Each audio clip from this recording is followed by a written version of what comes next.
When humanity defies the Galaxy Council and refuses to pay tribute, they ignite a revolution that will shake the foundations of the galaxy and prove that freedom is worth any price.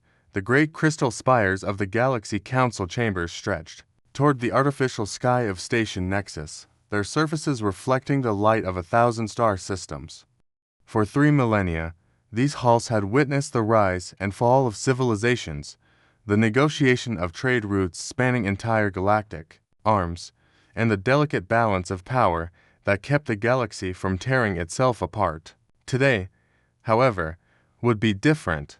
Today, the Council would meet a species that had never learned to bow. Before we go any further, comment where in the world you are watching from and make sure to subscribe because tomorrow's story is one you don't want to miss. The chamber itself was a marvel of engineering and diplomacy. Atmospheric zones shifted seamlessly between the breathing requirements of dozens of species. Gravity wells adjusted to accommodate beings who evolved under different stellar conditions. The great circular table, carved from a single crystal formation found only in the galactic core, seated representatives from the 5 major powers and dozens of minor civilizations. At the head of the table sat Prime Counselor Zethkara, a being whose species had mastered interstellar travel when humans were still discovering fire. Her crystalline form pulsed with ancient authority, each facet of her body reflecting eons of accumulated wisdom and, more importantly, unquestioned power. To her right, Hegemony Admiral Vostok lounged and passed for comfort among his warrior race, his 4 arms casually displaying the ceremonial weapons that had conquered 17 star systems. The Trade Federation Chairman Quindista occupied the economic seat, his tentacles dancing across holographic displays showing resource flows that could make or break entire worlds. We gather today to address a matter of galactic stability, Prime Counselor Zethkara announced, her voice resonating through the chamber's translation matrix. The species known as humans has expanded beyond their designated borders. They have established colonies in 11 systems without proper authorization. They have developed technologies without submitting to standard review protocols. Most concerning of all, they have refused to acknowledge their place in the established order. A murmur rippled through the assembled delegates. The scientific collective observer Rathan leaned forward, his massive head tilting with curiosity. Curious, most new species exhibit appropriate deference when first contacted. What makes these humans different? Hegemony Admiral Vostok dismissed the question with a gesture of his lower arms. Ignorance breeds arrogance. They simply haven't been properly educated about the consequences of defiance. A few orbital bombardments of their outer colonies should suffice to bring them to heel. Before we resort to crude violence, Trade Federation Chairman Quindista interjected, his tentacles writhing with calculated interest. Perhaps we should consider the economic implications. Their industrial output is surprisingly robust for such a young species. Properly managed, they could prove quite profitable. The Prime Counselor's form pulsed brighter, commanding attention. The solution is simple and follows precedent established over millennia. We will demand tribute. 30% of their industrial output, 20% of their population for labor allocation, and complete submission to council oversight of their technological development. This is the price of their continued existence. Meanwhile, high above Earth's blue marble surface, humanity's newest diplomatic station rotated slowly against the star field. Unlike the organic curves and crystal spires favored by most galactic civilizations, Station Freedom was distinctly human in its design. Angular, functional, built for efficiency rather than aesthetic appeal. Its hull bore the scars of rapid construction, visible weld lines and modular attachments that spoke of a species that built things to work, not to impress. Secretary General Elena Vasquez stood before the massive viewing portal of Station Freedom's command center, her reflection ghost-like against the star field beyond. At 45, she had already overseen humanity's first steps into galactic politics, navigating the complex web of alien civilizations with the careful precision of someone who understood that one wrong word could mean the extinction of her species. Behind her, Admiral James Chen reviewed tactical displays with the focused intensity that had made him legendary during the Martian Independence War.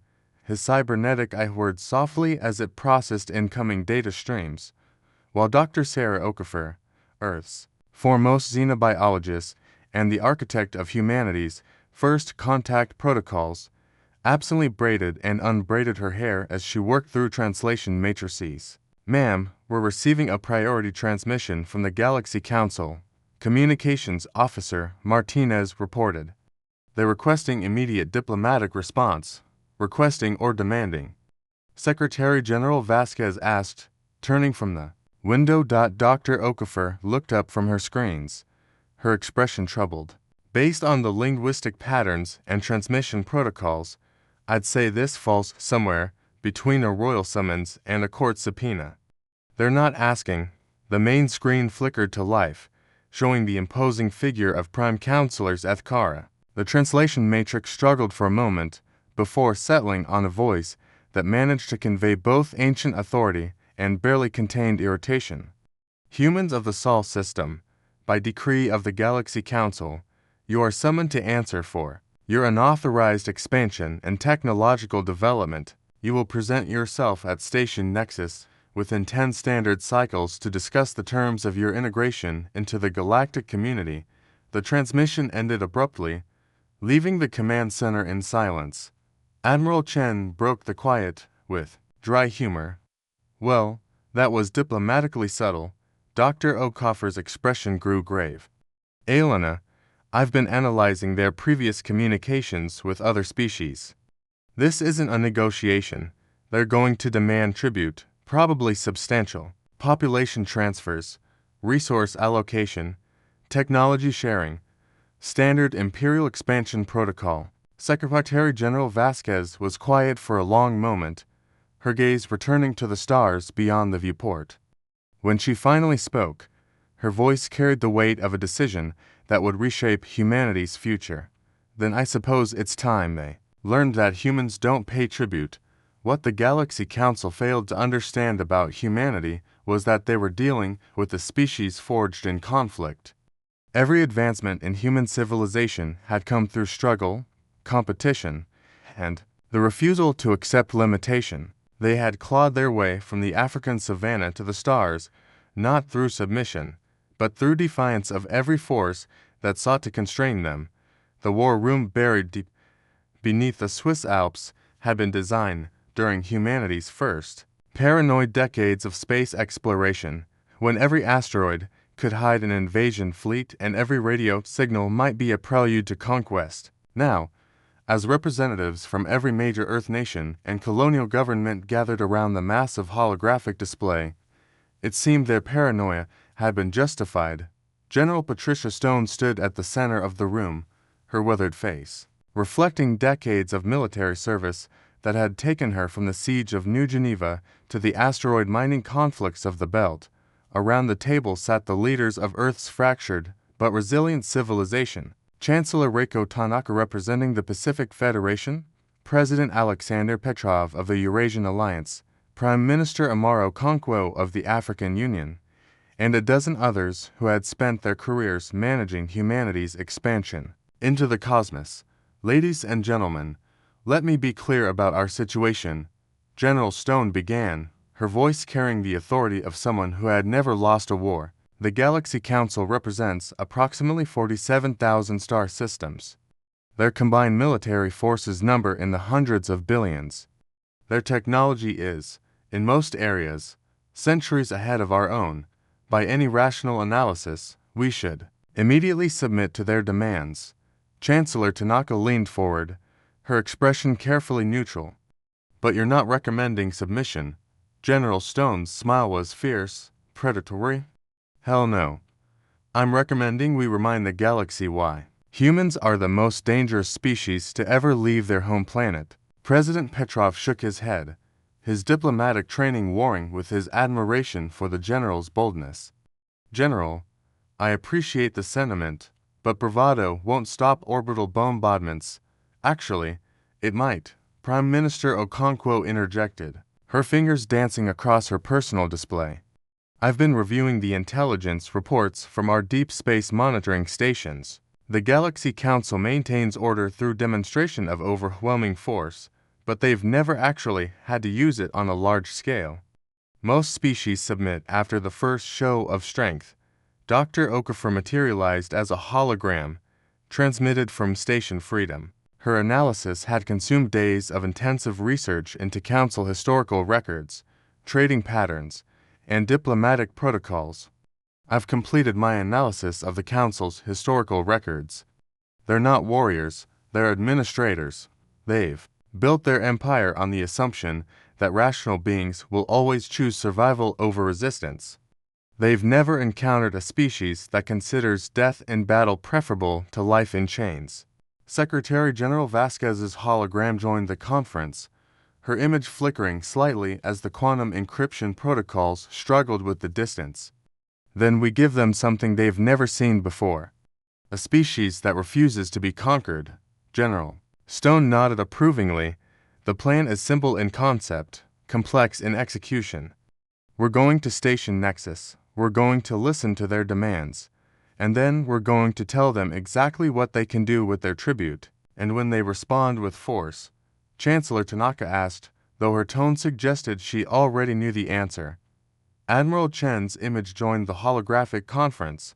His cybernetic eye glowing slightly brighter. He accessed tactical databases. Then we show them why humans named their war deity after a planet. The room fell silent as the implication sank in. They were planning to defy an empire that spanned half the galaxy, with a military that consisted of perhaps 1,000 ships and barely 30 billion people scattered across a dozen worlds and hundreds of space habitats. President Petrov finally voiced what they were all thinking. This is madness. Yes, Secretary General Vasquez replied, her smile visible even through the holographic distortion. Glorious, defiant, absolutely human madness. The kind that took us from caves to the stars in 10,000 years while other species took 100,000. General Stone activated the room's primary display, showing the disposition of human forces throughout known space. Every combat unit, every ship, every weapon system we have is going to be on standby. We're going to negotiate from a position of strength, even if we have to create it out of pure audacity, and if they call our bluff. Prime Minister Okonkwo asked quietly. Admiral Chen's response was immediate, carrying the certainty of someone who had spent his life preparing for impossible odds. Then we show them it wasn't a bluff. Station Nexus had welcomed countless species to the galactic community over the millennia. Some came as conquerors who were diplomatically absorbed into the Council's structure. Others arrived as supplicants, seeking protection and guidance from older, wiser civilizations. None had ever arrived as humans did, with their ships bristling with weapons, their diplomats backed by warriors, and their entire species unified in defiance. The human diplomatic fleet emerged from hyperspace in perfect formation, their arrival calculated to demonstrate both military precision and barely restrained aggression. At its head, the UES Indomitable served as both flagship and statement of intent. Where Council ships were elegant curves and flowing lines, the Indomitable was a wedge of armored metal and focused aggression, its hull scarred by micrometeorite impacts and marked with the battles it had fought in humanity's expansion into space.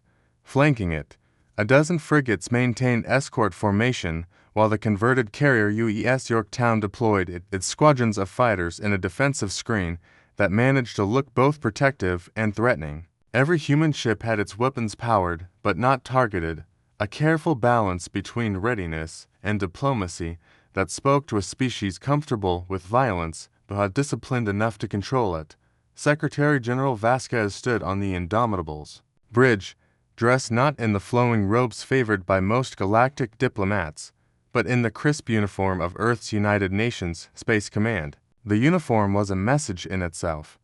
Humanity's representative came not as a supplicant, but as the leader of a military power prepared to back its words with action. Mum, Station Nexus is hailing us, Communications Officer Martinez reported. They're requesting we reduce our escort to a single unarmed transport, Secretary General Vasquez's response was immediate and non-negotiable. Inform them that human diplomatic protocol requires a full honor guard. We're here to negotiate, not to surrender. Admiral Chen looked up from his tactical displays, his cybernetic eye processing incoming data streams. Elena were being scanned by some very sophisticated sensor arrays. They're not just checking for weapons, they're analyzing our entire fleet composition. Dr. Okafor smiled grimly from her station. Let them look. They're going to see exactly what we want them to see. A species that came here prepared for war, but hoping for peace. The docking bay that received human visitors was a marvel of adaptive engineering, its atmosphere and gravity automatically adjusting to accommodate their biological requirements.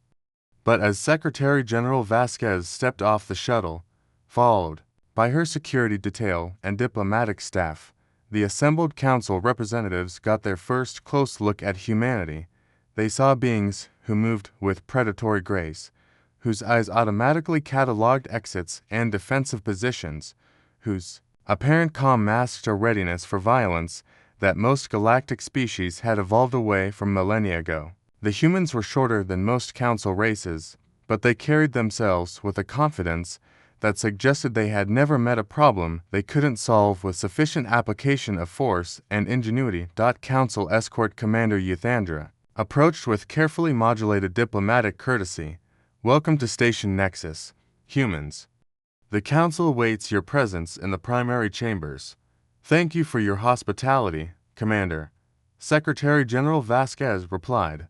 I trust our security detail will be permitted to accompany us. The escort commander's surprise was visible in the color changes that rippled across her scaled skin. Security detail. The council chambers are perfectly safe. No diplomatic mission has ever required. Security Chief Rodriguez stepped forward, with professional courtesy that somehow managed to be both respectful and menacing. Ma'am, human diplomatic protocol requires security presence during formal negotiations. I'm sure the Council understands the importance of following proper procedures. The Great Chamber had been arranged for maximum psychological impact. The human delegation was escorted to a position that placed them at the bottom of an amphitheater arrangement, with Council representatives literally looking down at them from elevated positions. Lighting was carefully controlled to create an atmosphere of judgment and authority. Secretary General Vasquez surveyed the scene with the eye of someone who had spent years in political combat and recognized a power play when she saw one. Behind her, Dr. Okafor whispered translations and cultural context, while Security Chief Rodriguez and her team positioned themselves with the casual professionalism that suggested they could secure the room in seconds if necessary. Prime Counselor Zethkar's crystalline form pulsed with authority as she spoke. Humans of Sol, you stand before the Galaxy Council to answer for your unauthorized expansion and technological development. Your species has violated the established protocols for integration into galactic civilization. Secretary General Vasquez's response was calm, measured, and completely devastating to the Council's assumptions. Honored Counselor, with respect, humanity was never informed of these protocols. We were not consulted about territorial boundaries. We received no communication regarding technology restrictions. How can we be held accountable for violating laws we were never told existed? A ripple of surprise moved through the assembled delegates. In 3,000 years of Council history, no species had ever questioned the premise of their authority. The very concept of challenging established galactic law was so foreign that several translation systems briefly malfunctioned.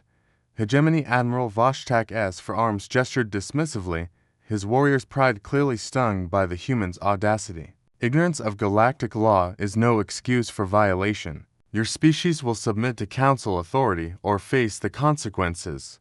Secretary General Vasquez's slight smile was more dangerous than any weapon in the chamber. Admiral, in human culture, laws derive their authority from the consent of the governed. Since humanity never consented to Council jurisdiction, we do not recognize your authority over our actions. The chamber erupted in shocked murmurs. Several delegates began rapid communications with their home governments. The concept of refusing council authority was so revolutionary that it threatened the very foundation of galactic civilization, trade. Federation Chairman Quindista S. tentacles writhed with agitation. This is unprecedented. Every civilization accepts council authority upon first contact. It is the natural order of galactic civilization. Dr. Okafor stepped forward slightly, her academic credentials lending weight to her words. Chairman, with respect, humanity has studied your historical records. We've noted that most species accept council authority after demonstrations of overwhelming force. You maintain order through fear, not consent. Prime Counselor's Ethkar's form pulsed brighter with anger, her ancient patience finally cracking. Order, peace, stability, these are the foundations upon which galactic civilization rests. Your defiance threatens everything we have built over millennia. Secretary General Vasquez met her gaze steadily, her voice carrying the weight of 30 billion humans who had never learned to kneel. Counselor, humanity has achieved peace through strength, not submission. We have built stability through cooperation among equals, not through the domination of the weak by the strong. Perhaps it's time the galaxy learned a different way. The chamber fell silent. For a moment, that stretched like eternity, two completely different philosophies of civilization faced each other across the vast gulf of space and culture. Then Prime Counselor Ethkar spoke the words that would echo through galactic history. Very well, humans. Since you refuse to accept your place willingly, you will learn it through force. The Galaxy Council demands tribute, 30% of your industrial output, 20% of your population for labor allocation, and complete submission to our technological oversight. Refuse, and your worlds will burn. In that moment, standing before the assembled might of galactic civilization, Secretary General Vasquez made a decision that would reshape the political landscape of the galaxy. She could have negotiated. She could have asked for time to consider. She could have tried to find some middle ground that would spare her species the wrath of an empire that spanned 47,000 star systems. Instead, she did something that was uniquely, definitively human. No, the single word dropped into the silence of the chamber like a stone into still water, creating ripples that spread outward through the assembled delegates. Several species. Translation systems malfunctioned briefly, unable to process such a direct rejection of council authority. Secretary General Vasquez continued, her voice growing stronger with each word. Humanity does not pay tribute. We do not submit to extortion. We do not surrender our freedom to purchase temporary safety. If the Galaxy Council wants something from humanity, they can offer fair trade. If they want our cooperation, they can treat us as equals. If they want our submission, they can come and take it. Hegemony Admiral Voshtak rose from his seat, his warrior's pride clearly stung by the human's defiance. You dare threaten the combined might of the galaxy. Your species numbers barely 30 billion souls across a handful of worlds. We could sterilize your entire civilization with a single battle fleet. Admiral Chen stepped forward, his cybernetic eye focusing on the Hegemony Admiral with mechanical precision. Admiral, you're absolutely right. You could destroy human civilization, but you'd have to catch us first. And we've never made it easy for anyone to catch us. Double quotes. Dr. Okafor activated her holographic display, showing a detailed map of human space. What the Council saw was not the scattered, vulnerable colonies they had expected, but a carefully planned network of fortified positions, mobile industrial platforms, and deep space habitats designed for rapid evacuation and redeployment. Esteemed Council members, Dr. Okafor said, her academic tone making the threat even more chilling, humanity learned long ago that survival depends not on the strength of your walls, but on your ability to make conquest too expensive to be worthwhile. Every human world is prepared for evacuation. Every industrial facility can be relocated. Every population center has contingency plans for dispersal into deep space. Secretary General Vasquez gestured. and the holographic display shifted to show a detailed analysis of Council military capabilities. The assembled delegates watched in growing alarm as human intelligence revealed the locations of critical supply depots, fleet concentrations, and command centers throughout Council space. For the past 5 years, while you've been cataloging our expansion, we've been cataloging yours, she explained with deadly calm. We know where your ships are built, where your resources are gathered, and where your leaders make their decisions. We know which species are your willing allies and which are held in line by fear. Most importantly, we know that your empire is vast, powerful, and completely unprepared for asymmetric warfare conducted by a species that considers death in battle preferable to life in chains. Scientific Collective Observer Rathan shifted his massive form uneasily. You would plunge the galaxy into war. The suffering would be immeasurable. Secretary General Vasquez's response carried the weight of human history. Of every struggle their species had fought to achieve freedom, observer. Humanity has never started a war, but we have finished several. If the Council chooses war, we will fight it on our terms, by our rules, until either human freedom is secured or the last human draws breath in defiance. The chamber erupted in chaos. Delegates shouted in dozens of languages while translation systems struggled to keep pace. Emergency communications channels lit up as governments across the galaxy received reports of humanity's unprecedented defiance. Prime Counselor's FKRS form pulsed with barely controlled fury. Silence. Humans, you have made your position clear. The Council will now deliberate on our response. You will remain on Station Nexus pending our decision. Secretary General Vasquez's slight smile was more threatening than any weapon. I'm afraid that won't be possible, Counselor. Human diplomatic protocol requires that our delegation return to our ships within the hour. We'll await your response from there. Without waiting for permission, the human delegation began to withdraw from the chamber, their security detail maintained professional alertness, while Dr. Okafor gathered her equipment and Admiral Chen coordinated with the fleet through his neural link. Hegemony Admiral Voshtek called after them, his voice betraying confusion at this breach of protocol. You cannot simply leave. The Council has not dismissed you. Security Chief Rodriguez paused at the chamber entrance, her response carrying the casual authority of someone who had never acknowledged any power higher than her own conscience. Admiral, with respect, we're not prisoners. We came here for diplomatic discussion, which has concluded. If the Council wishes to continue negotiations, you know where to find us. As the chamber doors closed behind the human delegation, the Galaxy Council was left to contemplate something that had never before entered their calculations. A species that would rather die free than live in subjugation. The human fleet departed. Station Nexus in the same formation it had arrived, but everything had changed. Word of humanity's defiance spread through the galaxy's communication networks at the speed of light, carried by merchant vessels, diplomatic couriers, and intelligence operatives. For the first time in 3 millennia, the Galaxy Council's authority had been publicly challenged by a species that showed no fear of the consequences. The ship's conference room aboard the UES Indomitable had been designed for tactical planning, not diplomatic reflection, but it served both purposes as the human leadership gathered to plan their next moves. The holographic display showed real-time intelligence updates from across the galaxy, tracking Council fleet movements and political responses to humanity's declaration. James, what's our tactical situation? Secretary General Vasquez asked, her voice steady despite the magnitude of what they had just undertaken.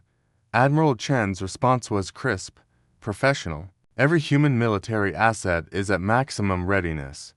Colonial defense fleets are deployed. Mobile industrial platforms have been moved to secure positions, and our deep space reconnaissance networks are tracking Council movements throughout their territory. Dr. Okafor looked up from her analysis screens, her expression a mixture of excitement and concern. The political response has been interesting. Several minor species have opened backdoor communication channels, inquiring about humanity's intentions. The Altarian Republic has quietly increased their border patrols, and the Centaur, a trade alliance, has begun moving assets away from Council space. They're testing the waters, Secretary General Vasquez observed, seeing if we're serious about resistance or if this was just diplomatic theater. Admiral Chen's next question carried the weight of their species' survival. Elena, we need to discuss the elephant in the room. If the Council decides to make an example of us, can we actually do what we threatened? The question hung in the air like a challenge. Secretary General Vasquez stood and walked to the viewport, staring out at the stars that had called to humanity for millennia. Behind her, the leadership of human civilization waited for an answer that would determine the fate of their species. Sarah, show me the analysis of Council force disposition, she said finally. The holographic display shifted to show a three-dimensional map of the galaxy, with Council forces marked in red and human positions in blue.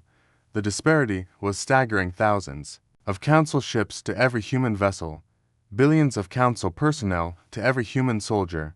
Secretary General Vasquez turned from the viewport, her expression hard with resolve. On paper, we're outnumbered, outgunned, and outmaneuvered.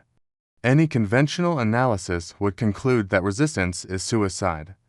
But humans don't fight conventional wars. The Terran doctrine, Admiral Chen said, understanding immediately. Dr. Okafor frowned.